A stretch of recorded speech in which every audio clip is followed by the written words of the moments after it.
Part number 4 बेटा we learn about the diamond bead work and enamel work. बराबर, एक तरीके से देख सकते हैं बेटा कि हीरे मोती का जो काम होता है उसको डायमंड और बीड वर्क कहते हैं। खास करके हमारा इंडिया का जो फॉर्म है हम देख सकते हैं बेटा कि 3 साइड ओशनिक वाटर बॉडी से हम कवर्ड है। तो कहीं ना कहीं इन पर्टिकुलर जो एक तरीके का काम है बेटा उसके यहाँ पे फुलफिल होने का या डेवलप होने का ये भी एक बहुत बड़ा रीज़न रहा है कि India has 7,517 kilometre long coast line surrounding all the 3 direction east west and south. So diamonds and the beads are available in plenty. There has been a wide use of the gems and diamonds since ancient time. Since ancient time, trade of the diamond and beads was carried out through the sea routes with the different countries across the sea. Okay? बेटा ancient time से India के अंदर हमने देखा है काफ़ी rich cultural होने के वजह से डायमंड और बीड वर्क का यूज़ हमारे अलग अलग तरीके के, मतलब चाहे वो ऑर्नामेंट्स की बात हो, क्लोथ की बात हो बेटा, हर जगह यूज़ किए जाते रहे। और ये प्लेंटी वे में अवेलेबल होने का रीज़न भी यही है क्योंकि हम इंडिया खुद एक तरीके से 3 side water body covered area है। दूसरे अनदर कंट्रीज़ के साथ भी उसका काफ़ी एक तरीके से देखा जाए तो वाटरवे सिस्टम से काफ़ी स्ट्रॉन्ग ट्रेडिंग रिलेशन रहा है। तो ये सारे पर्टिकुलर बेनिफिट होने की वजह से ये पर्टिकुलर जो एक तरीके का काम है वो भारत में काफ़ी डेवलप हुआ। Diamond studded ornaments have been in a great demand in foreign countries since long. ठीक है बेटा, हमारे इंडिया में ऐसे गोल्ड की डिमांड पीछे लास्ट कुछ फ्यू इयर्स में बहुत बढ़ी बेटा। लेकिन एक टाइम ऐसा भी था जब अरेबिक एक तरीके से देखा जाए तो मुगलों का टाइम पीरियड देखें या मतलब आज से लगभग 1000 साल से पहले 400-500 साल तक का टाइम पीरियड देखे तो उस समय बेटा डायमंड का एक तरीके से देखा जाए तो क्रेज बहुत बढ़ गया था। और जो वैल्यूएबल डायमंड्स थे उनकी यूरोपियन कंट्रीज में बहुत डिमांड थी। The world famous diamond like a Kohinoor and Great Mughal were found from India only। और इंडिया का बेटा कोहिनूर हीरा है ना, दुनिया का सबसे वैल्यूएबल कीमती हीरा माना जाता है जो अंग्रेज अपने साथ लेकर गए। और ग्रेट मुगल डायमंड, फिर यहाँ देखो कि as the Indians are found of the diamond and beaded ornament variety is found in a great deal earlier rich and the royal people used to wear the diamond jewelry apart from the gold ornament। ठीक है, सोने चांदी के गहनों की जगह वो लोग ज्यादातर डायमंड के ऑर्नामेंट जो है पहनना रिच और रॉयल पीपल फैमिलीज के लोग पसंद किया करते थे। तो ये एक भी एक रीज़न है इस तरीके के पर्टिकुलर बिजनेस का हमारे कंट्री के अंदर बेटर वे में डेवलप होना। Diamond, rubies, beads, emerald, topaz were used to adorn the beauty, the thrones and the crowns and the jewelries like a bracelet and the garlands। ठीक है बेटा, diamond का यूज है, रूबीज है, बीड्स है, आमलैंड है, टोपाज है। आपने देखा होगा बहुत सारे लोग बेटा तरह तरह की हाथ में भी वो ब्रेसलेट पहनते हैं, हाथ में अंगूठियां पहनते हैं, है ना, अलग अलग कलर के पत्थर जैसा वो होता है। लेकिन हमने देखा है कि उसमें अलग टोपाज भी वो अलग होता है बेटा, फिर रूबीज अलग आती हैं जो कहीं ना कहीं जिनका एक अपना महत्व भी रहा है। कुछ लोग उसको ज्योतिष के उसके साथ जोड़ के देखते हैं बेटा। तो कहीं न कहीं ये हमारी एक तरीके की आस्था का भी वो हो जाता है, हम इन चीज़ों में मानते हैं तो हम इनको पहनते भी हैं। और कहीं न कहीं इसका क्रेज़ हमेशा से इंडिया एक थोड़ा-सा उस तरीके का देश माना जाता है जहाँ पे ग्रहों, नक्षत्रों, इन चीज़ों का हमारे बेटा कल्चर में बहुत ज़्यादा इम्पोर्टेंस है। हम हर चीज़ का ध्यान रखते हैं कि भई कोई नया काम शुरुआत करना है तो ग्रहों और नक्षत्रों की दिशा क्या होनी चाहिए।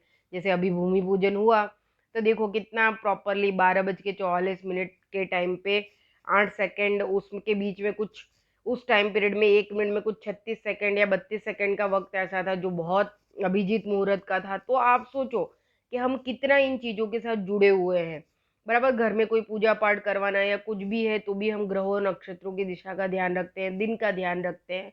ऐसे ही हम जो हमारी राशियों के हिसाब से हमारे ऊपर, क्योंकि हम इस अर्थ का हिस्सा है बेटा, ये प्लैनेट जो है वो इसी सोलर सिस्टम का हिस्सा है। तो कहीं न कहीं यूनिवर्स के जो दूसरे ऑब्जेक्ट हैं, नो डाउट इनकी साइंटिफिक इफ़ेक्ट होती है। हम इसको बिल्कुल से झुठला नहीं सकते बेटा, ये भी साइंस है। लेकिन इन चीज़ों को फिर एक तरीके से देखा जाए तो बेटा अंधश्रद्धा के रूप में उसको अपनाना गलत हो जाता है। हाँ, आप साइंटिफिक मैनर में उसका मतलब को समझते हैं, अपने ब्रेन को, अपने ब्रेन पावर को उस तरीके से कंट्रोल रखते हैं तो ये अच्छी बात है। फिर देखो, Beed work is also found prominent in Gujarat. Gujarat में बेटा मोती काम का बहुत शुरू से महत्व रहा है।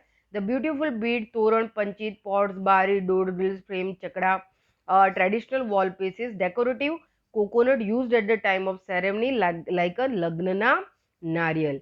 ठीक है बेटा, गुजरात के अंदर नो डाउट ये रियल उस तरीके के मोती तो नहीं है बेटा, क्योंकि जो रियल बीड्स होते हैं वो तो काफी मतलब कॉस्टली होते हैं, लेकिन फिर भी जो उस तरीके के हल्की कक्षा के जो मोती होते हैं बेटा, उसका भी गुजरात में काफी काम रहा है।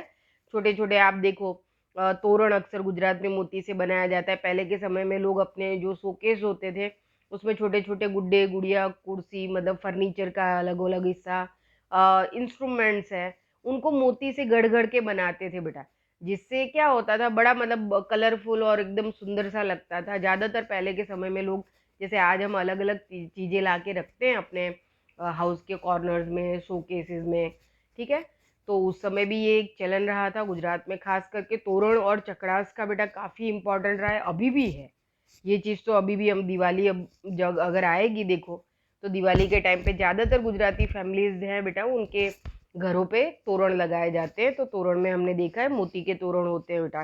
पहले तो घर घर में औरतें हर वक्त दिन भर यही काम करती रहती थी, बैठ के दोपहर का टाइम जब भी फ्री मिलता था कुछ ना कुछ वो बनाती रहती थी। मतलब इस हुनर की हमारे देश में कोई कमी नहीं थी बेटा।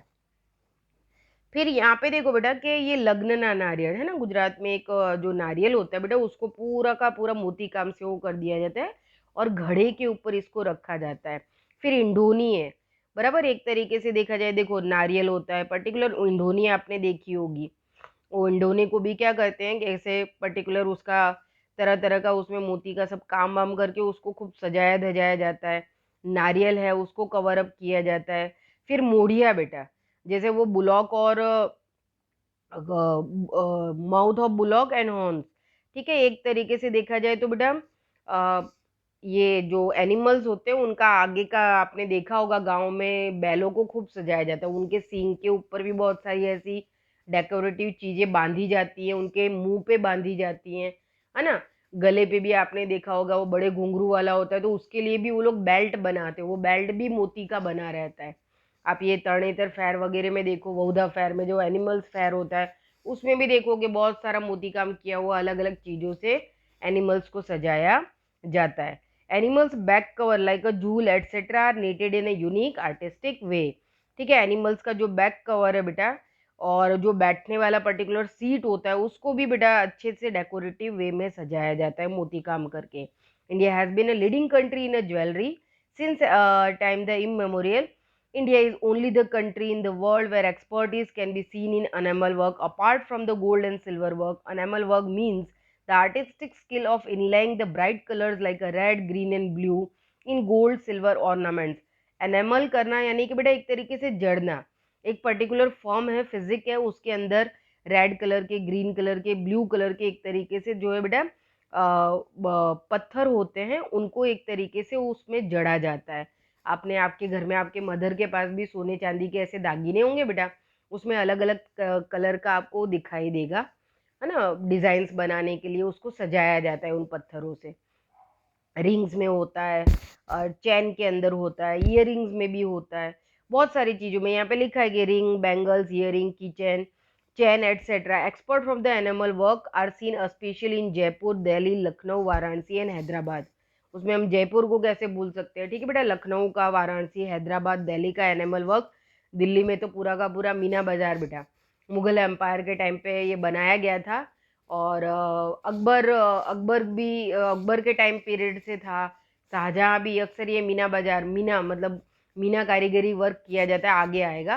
तो पूरा का पूरा बाजार ही था बेटा, आज भी हम देखते हैं बहुत सारे, हमारे अहमदाबाद में भी है, ऐसा नहीं है। आप माणिक चौक की तरफ अंदर चले जाओ तो पूरी की पूरी जो स्ट्रीट है बेटा वो ज्वेलर्स की स्ट्रीट है।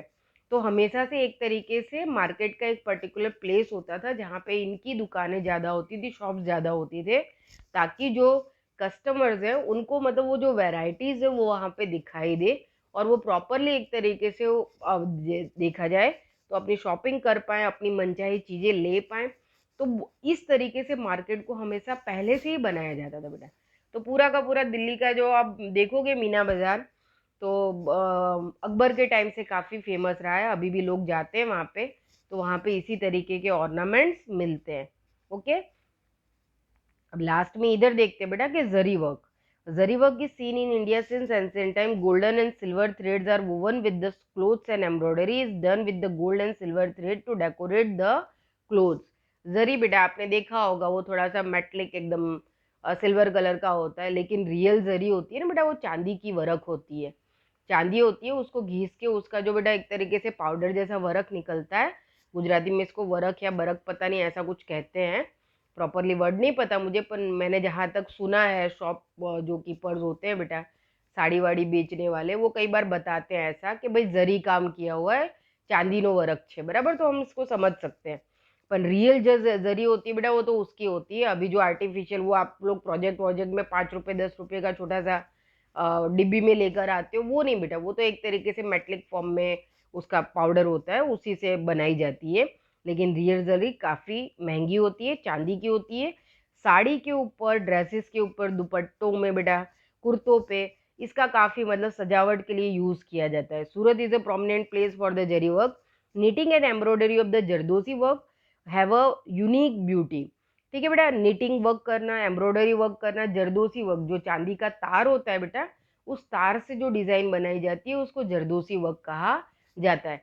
लगभग 1999 के आसपास बेटा इसका काफ़ी मतलब एक तरीके से फैशन निकला था। तो बनारसी साड़ियाँ हैं, दूसरी जो महंगी साड़ियाँ होती थी उसके ऊपर जरदोसी वर्क किया जाता था, यानी कि चांदी के तार का काम किया जाता था, जो काफ़ी उस समय चलन में आया था। और अभी भी मतलब जरदोसी वर्क हमको महंगी साड़ियों पे दिखाई देता है, जो चांदी के तार से उन डिज़ाइंस को जो है डेकोरेट किया जाता है। Even artisans of the Surat could make the beautiful dresses like a sari, panetar, Gharchola etc. border with the zari if needed। ठीक है, हम देख सकते बेटा ज़्यादातर सब महंगी कॉस्टली एक तरीके से इवेंट में पहने जाने वाली, फेस्टिवल्स में पहने जाने वाली, या फिर शादी ब्याह जैसे प्रसंग में पहने जाने वाले जो रिच क्लोथ होते हैं बेटा, है ना, खास करके दुल्हन है उनके पानेतर, घरचोला और साड़ी में इस तरीके का हैवी वर्क किया जाता है, क्योंकि ये काफ़ी कॉस्टली होता है। तो जहाँ पे जैसी ज़रूरत होती है जरी वर्क का उस तरीके से यूज़ किया जाता है। ओके, नेक्स्ट पार्ट में हम मेटल वर्क के बारे में देखेंगे। Thank you.